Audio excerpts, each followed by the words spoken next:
The life of an army man makes a lot of demands on his time. Meet the musician, time out for golf, family pressures, and above all, a motorcyclist.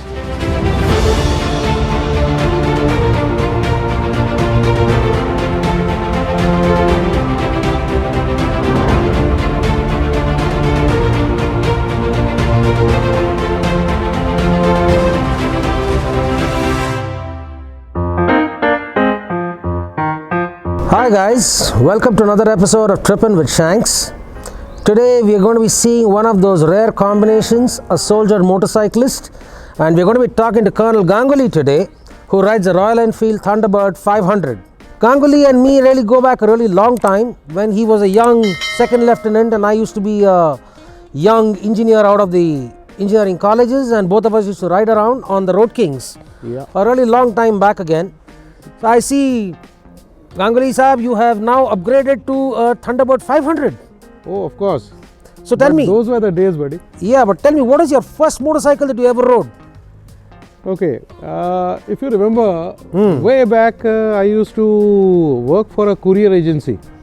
Yes. And there I picked up my first bike. That was a Luna Magnum, which was shared between 3 employees. And after some time I realized that Luna is riding me more than I riding the Luna. So I went back to my bicycle. But in the true sense of it, my real motorcycle came after I picked up my commission and came back on leave to Bangalore and picked up this Road King at the princely price of 13 grand. Yeah. I remember getting that motorcycle for you actually, getting it tested, getting it ridden, making sure that it was perfectly ship shape for you to ride and all that. Absolutely. And we used to do so many rides, you know, we went so many places in Bangalore, around in and around Bangalore. So tell me, you and me used to do a lot of riding on the Road King. What made you get rid of that motorcycle? Why did you get rid of that motorcycle at all? Okay, it was more like, you know, giving your child for safekeeping to somebody else when you really can't take care of it. That was my relation with the motorcycle. With a heavy heart, a stone in my heart, I had to give it up because I was having issues of maintaining it, you know. The way I was posted in remote areas and all, I have very fond memories of riding that bike. Off-roading more out of necessity than, you know, out of a sense of adventure, but then that bike never let me down. So you're saying off-roading simply because kind of the terrain that you used to had to ride that motorcycle around on? Absolutely. All right. And that vehicle really performed, didn't it? Oh yes. And I see now that you have upgraded to a Thunderbird 500. Did you have anything between the Road King and the Thunderbird 500? No, actually, you know, when it's man and the bike, it's the relationship that matters. I could not get into a relationship with any other bike in between. However, there was always this vacuum left. How were you able to maintain it actually? Actually, you know, in the remote areas, firstly, there were no mechanics. There were no spare parts. At times, you know, I would have to do it myself. But then moment I gave it to a mechanic, he would do something funny to that bike. So finally, you know, I had to, with a heavy heart, I had to give it away. And, you know, got it left at your place. And then it went to Bangalore. Yeah, you left it at my house and then somebody else picked it up from me as well.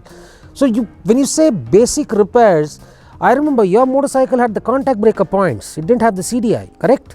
Yes, it had the contact breaker points and, you know, the points had to be set perfectly.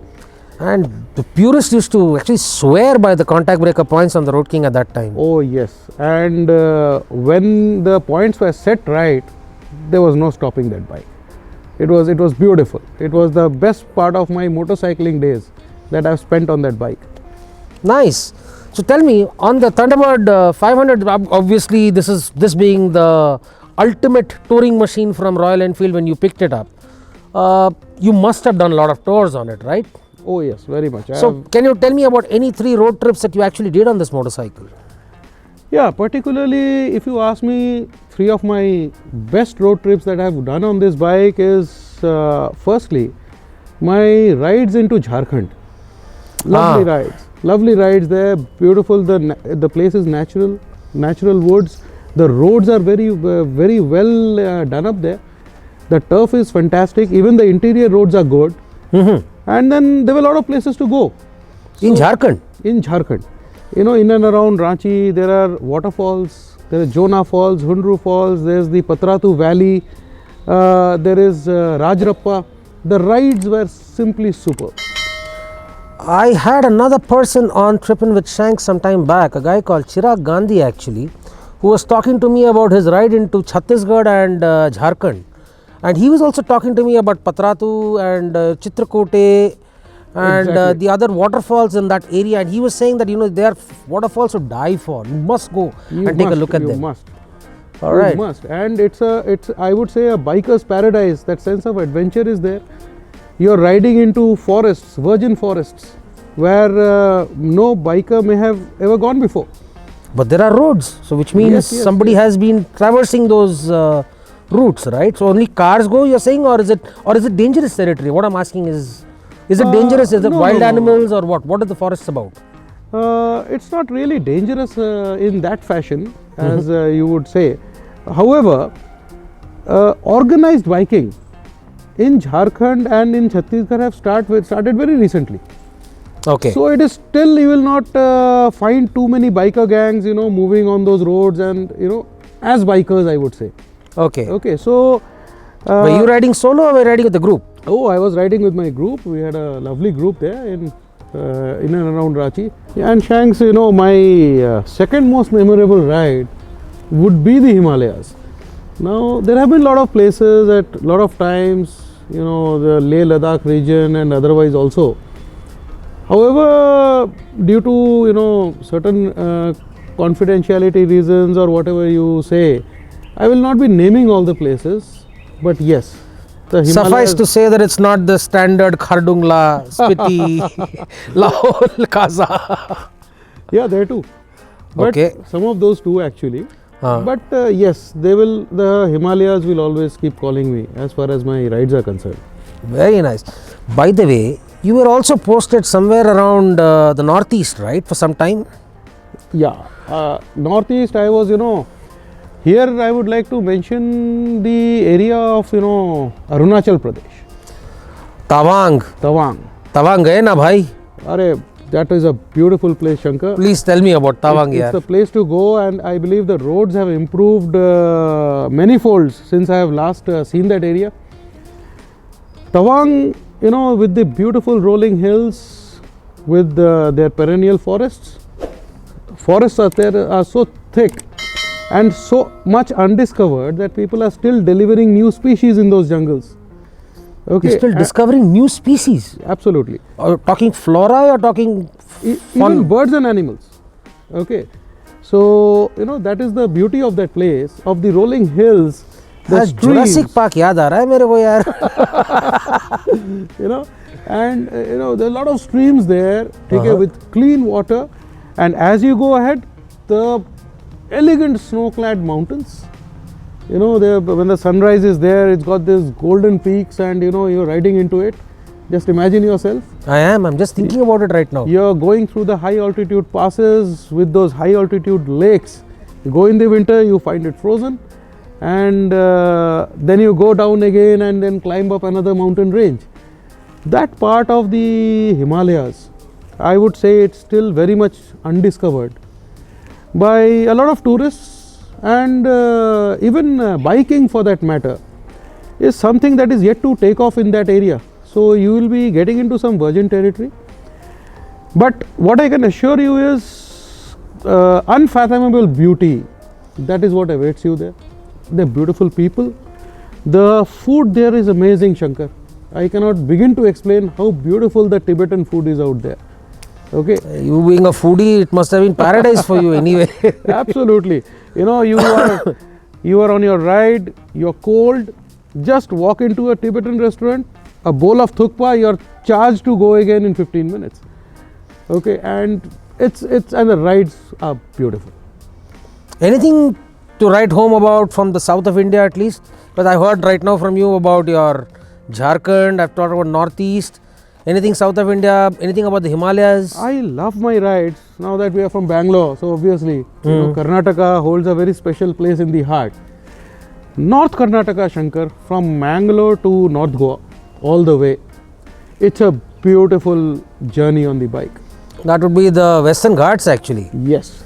So when you are moving from say a Mangalore to Goa, on your right hand side you have these complete Western Ghats with the perennial forests in that and tremendous amount of wildlife.